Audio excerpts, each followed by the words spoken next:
Hello.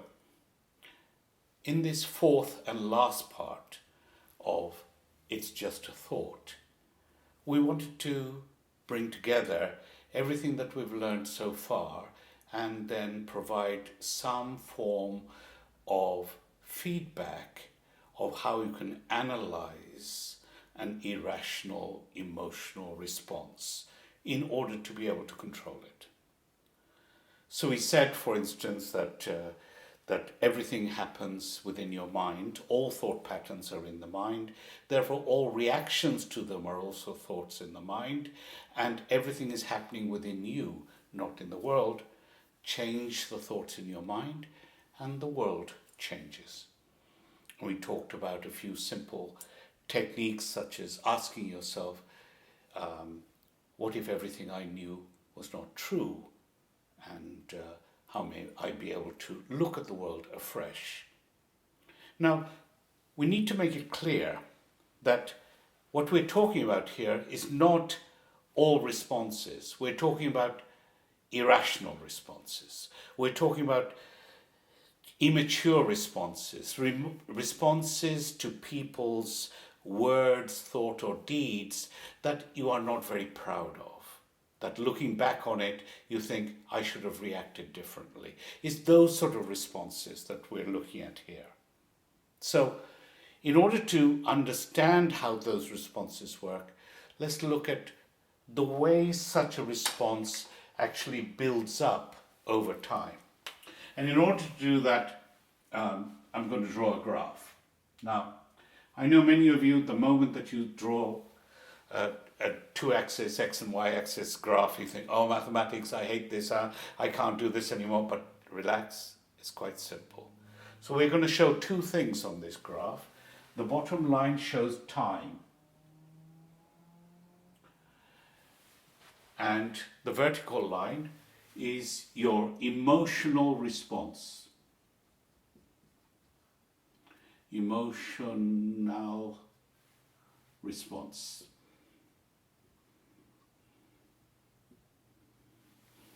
So the higher this line, then the higher the response, and this is further in time. So what happens when somebody says something that is deeply annoying? Let's call that's this point, right? So somebody says something or does something, and it's really, it gets you going. So that we can call the trigger.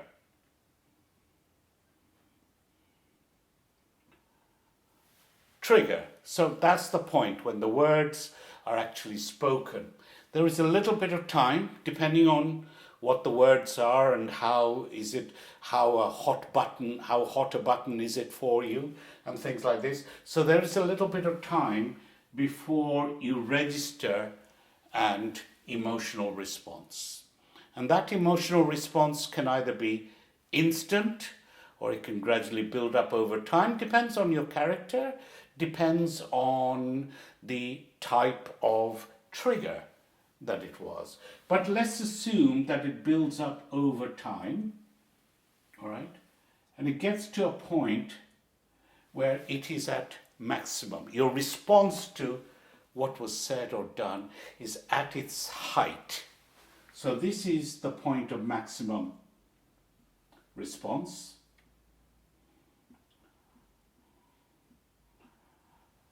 Remember, this was the minimum, or if you like, the start of the response.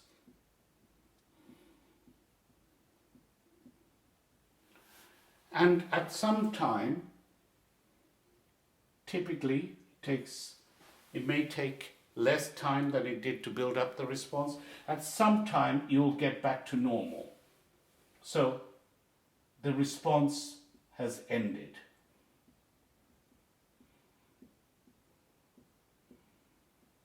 Now, this graph may have different shapes. For instance, it may not be a slow build-up. It may be an enormous spike of a response and then gradually go down. It may build up over time and then plateau, where the gestation period, if you like, and then you gradually overcome it. But what is clear, that an irrational response, remember, we're not talking about a response that's appropriate. If you see somebody being abused, if you see somebody vandalizing something, stealing something that they don't own, then it's good for you to have a response, an emotional response, because that is immoral. We're not talking about those sort of responses. We're talking about responses that are illogical, that you wouldn't want other people to have such responses when those responses are done within you.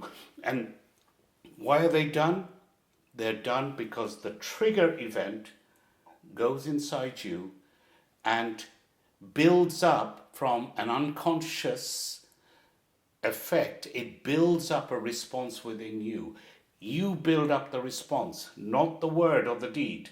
It is entirely coming out of you, and therefore you're the only one who can look at that trigger differently if you want to have a happier, a calmer life.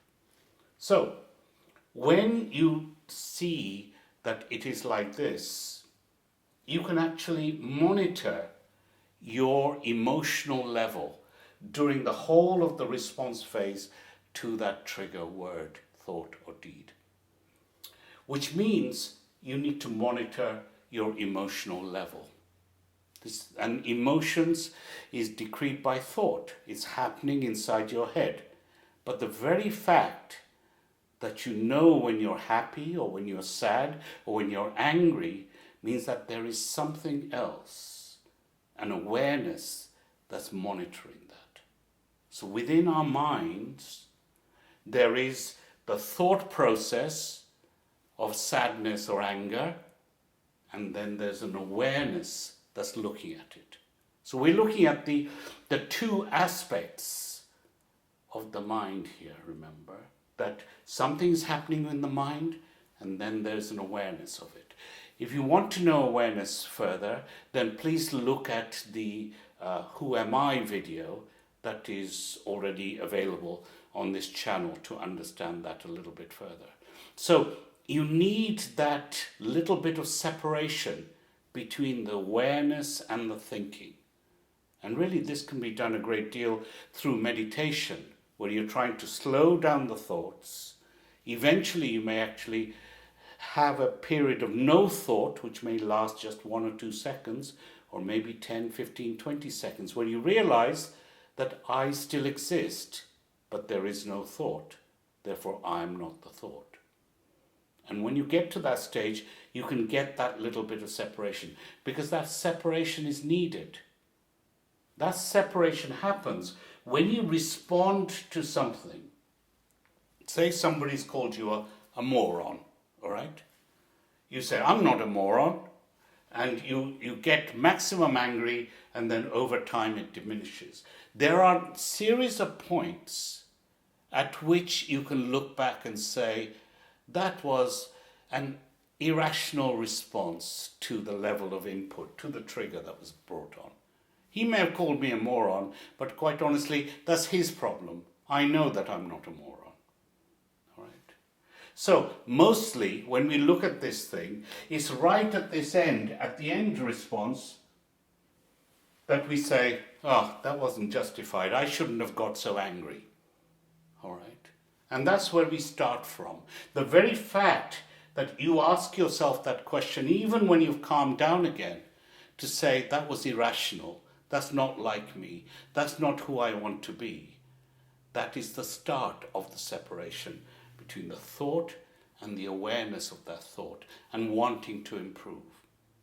And what can happen in time, you can bring that awareness point closer and closer to the beginning. So at first, normally when you're at maximum response, you're at maximum anger. At maximum anger, you have no rational mind.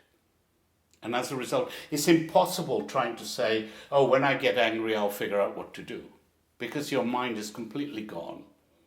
Nothing's going to control it until your emotional level comes back down somewhere. So there is a level at which you are incapable of taking a rational decision. So don't even bother. Right? This is the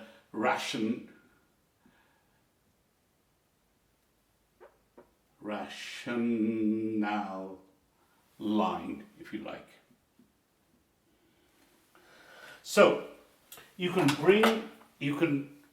know at the end of your response phase that you shouldn't have done that. It was irrational of you. You can be better than that. And gradually over time, you can bring it forward. And if you bring it forward, say that before your maximum point, maybe you can bring it forward to here. That's great. You haven't got as angry as you did before to that particular trigger.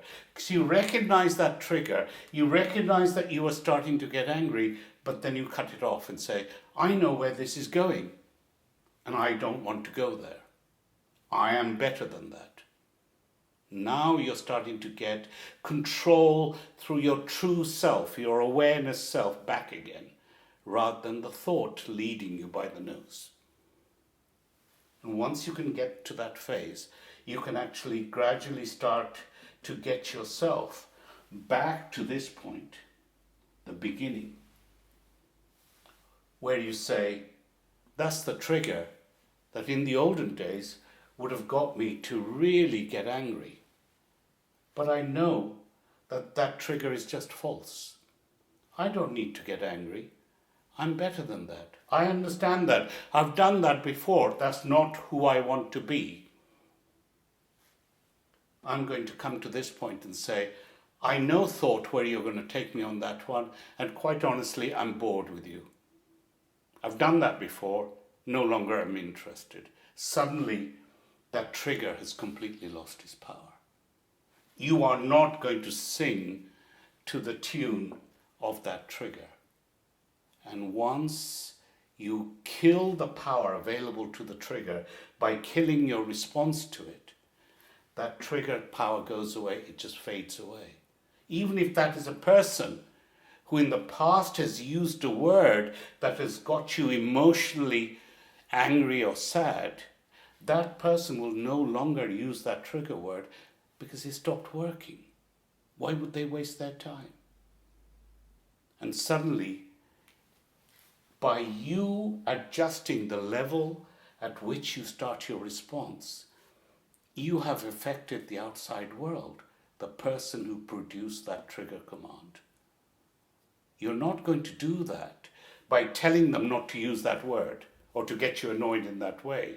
You're going to do that by adjusting your behavior. And when you do, when you no longer react to the trigger will dissipate. You'll kill it. That trigger is from the outside world. So by your thought process, by managing your thought control system, you actually affect the outside world. And for the first time, you become in control of yourself, your true self. And once you start to do that, you start becoming compassionate. Because rather than getting angry, you start looking at the person or the event and feel sorry for them. Poor them, how angry they must be within themselves to use words like that, to do things like that, to which in the past I would have been irrationally angry. An emotional response that I was not proud of, but the new me doesn't need to do that. By staying calm, I'm doing good to my body. By the attacker using that word and getting themselves angry, they're doing harm to themselves. I hope and pray that it comes to them sooner rather than later of the harm that they're committing by issuing those triggers. And I hope that they too find calmness in their lives. So, it is just a thought. How we react to that thought determines who we are.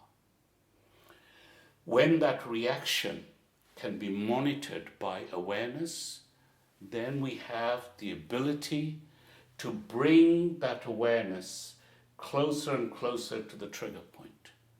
At first, we may only be at position 3. Then with practice, we can start to identify ourselves getting annoyed, and we come to trigger 2.